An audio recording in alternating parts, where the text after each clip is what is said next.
Florida's high-speed rail just leveled up.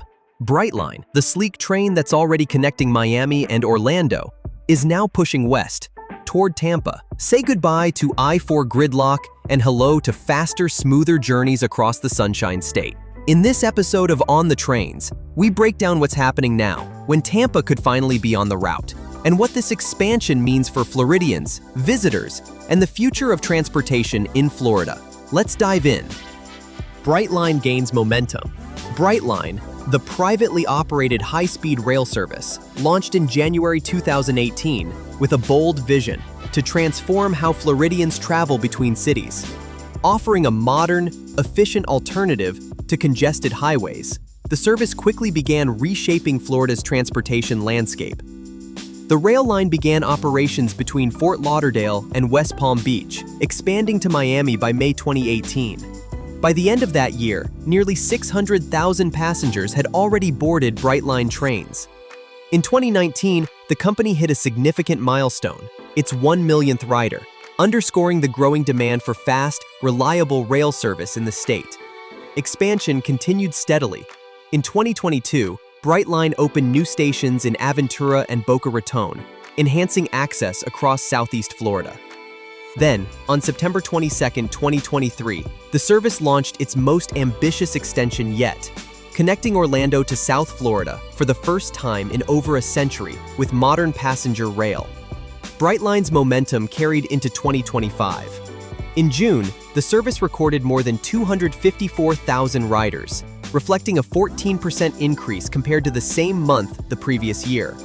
Long-distance routes, especially between Orlando and Miami, surged with an 18% rise, hitting over 164,000 riders.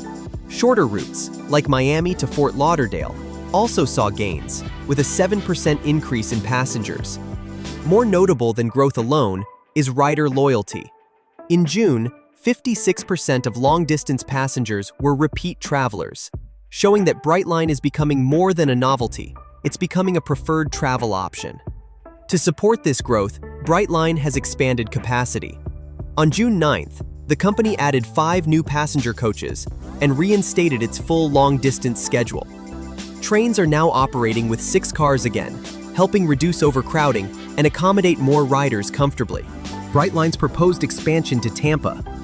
To turn this vision into reality, Brightline is actively pursuing funding and regulatory approvals.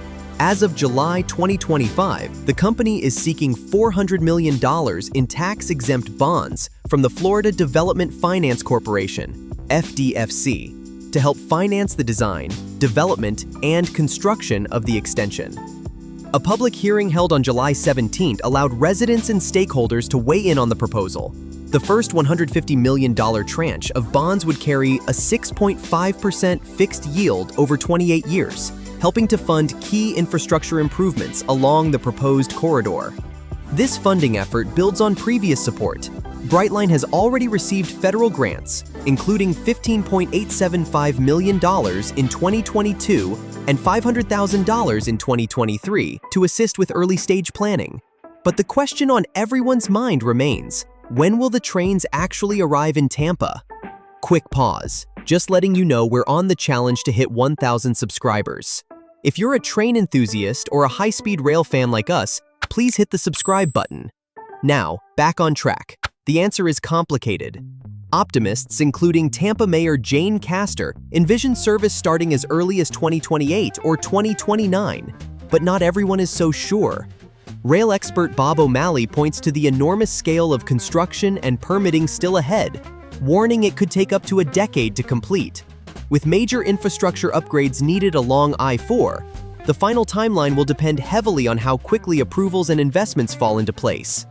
As the funding and planning processes evolve, details about the route and station locations have also come into focus.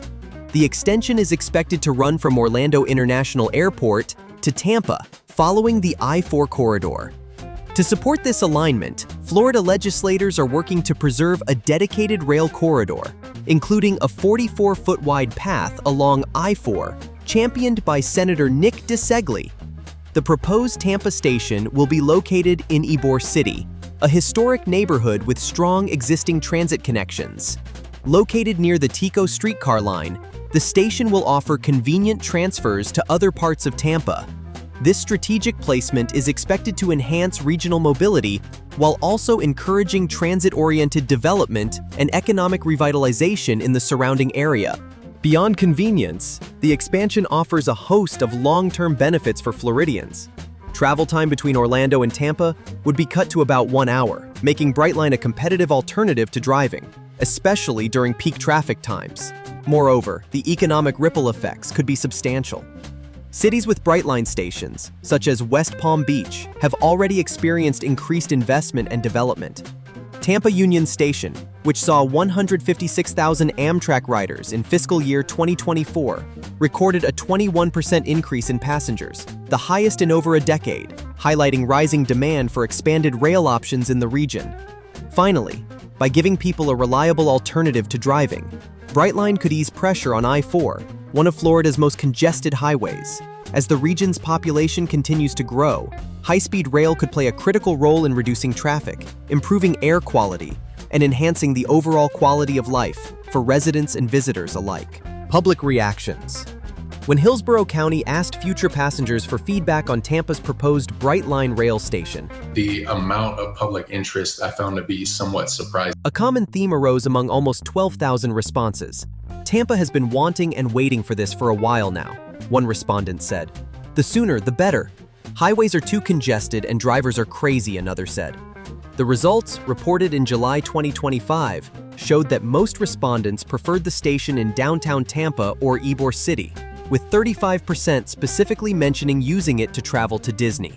Respondents also indicated they would use the rail for visiting attractions, attending large events like games and concerts, and commuting, demonstrating practical interest.